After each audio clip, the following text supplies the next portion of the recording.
continuing his first years. Mary, not Joseph, spoke to him. She and Joseph knew their relations to the boy. And Mary said, Son, why have you dealt so with us? Behold, your father and I have sought you sorrowing. Up to that time he seems to have regarded Joseph as his father and to have behaved towards him in that relation. But in his public teachings he never acknowledged Joseph as his father. If Mary had said we, the remarkable answer in which Jesus expresses his sense of his own intimate relationship with God could not have been given. But your father and I brings it. With tender reproachfulness Jesus replied, How is it that you sought me? Did you not know that I must be about my father's business? As if he would remind his mother that she ought to know from his extraordinary introduction to the world that his was to be an extraordinary life, as if he would remind her the fact that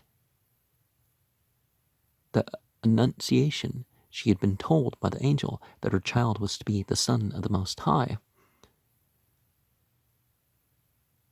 Where does it say that? All this she knew, but now it comes home to her with power when that simple, ingenious, noble child stands up in the house of God and claims his divine paternity. It's a figure of speech that he uses, in his public teaching. Doesn't it say that the Bible, doesn't the Bible have Jesus say woman?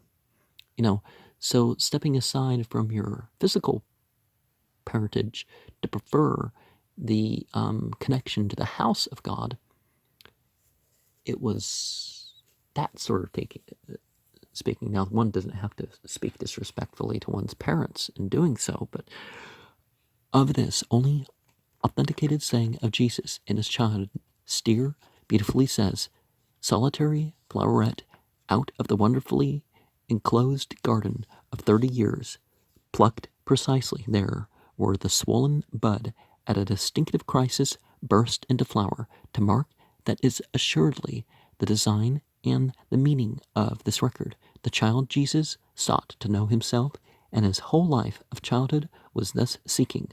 All these things Mary laid up in her heart, and most probably after the death of Jesus told them to Luke. Well, we know that Luke was,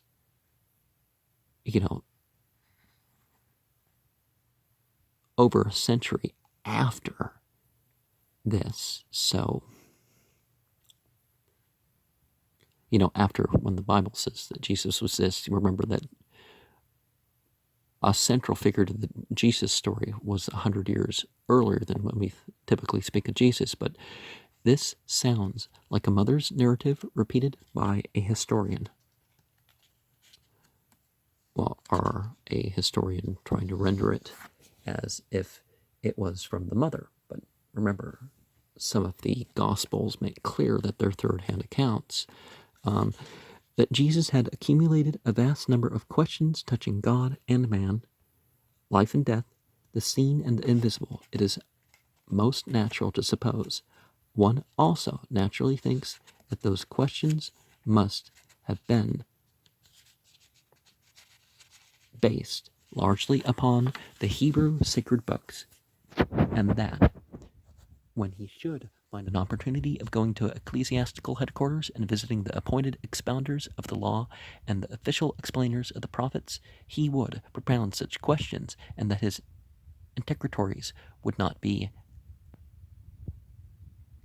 captious or critical or superficial about tithes and such trifles, but such as the solemn tone and the special deep phrases of the Hebrew oracles would suggest to a child of such exquisite genius and such extraordinary spirituality. See, spirituality is a more important part than the genius, but of course, using your genius, but would they not naturally run along the lofty line of messianic hope and promises which his gifted ancestor David had drawn? Would they not push against the doors to spiritual freedom and the emancipation of humanity which Isaiah seems to have set ajar? It's not about nitpicking about the law, obviously. When this marvelous child came amid the rabbis and began to ask these questions, no wonder they were amazed, but he must have been disappointed. Blindness was on the eyes of the teachers in Jerusalem. The more he pressed his simple questions, the more he must have felt that sense of his own sonship, of that intimate nearness to the Father of spirits, which has singled him from among the company of the sons of God as the elder brother of humanity. They could not instruct him as to Jehovah's anointed. Years after, on his last visit to Jerusalem, in the last week of his public ministry in the same temple, Jesus propounded to the same school of teaching the questions, "What think ye of Christ? Whose son is he?" Matthew 22:42. Did not his first questions have the same bearing? Two things seem to have come strongly to him from this visit: his own peculiarity and the worthlessness of the religious teaching of his nation. To what extent the former, we do not know. If it was a wide view and a profound conviction, he kept it humbly folded in his soul and bided his time. Then he went down with Mary and Joseph to Nazareth, and abode with them, and was subject to them for another space, covering 18 years. We have an unbroken silence as to Jesus. Well, I'm sure the 6 plus 6 thing is symbolic somehow, right? History does not utter a syllable. Well, I think it kind of does, but it's just not what was in the Bible. But during all that season, he was ripening, and the times were ripening.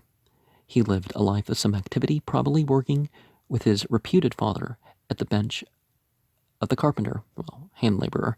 He led also probably a social life, making and receiving visits, as his presence at the marriage of Cana would seem to imply that he was in friendly, cheerful intercourse with the people of his neighborhood.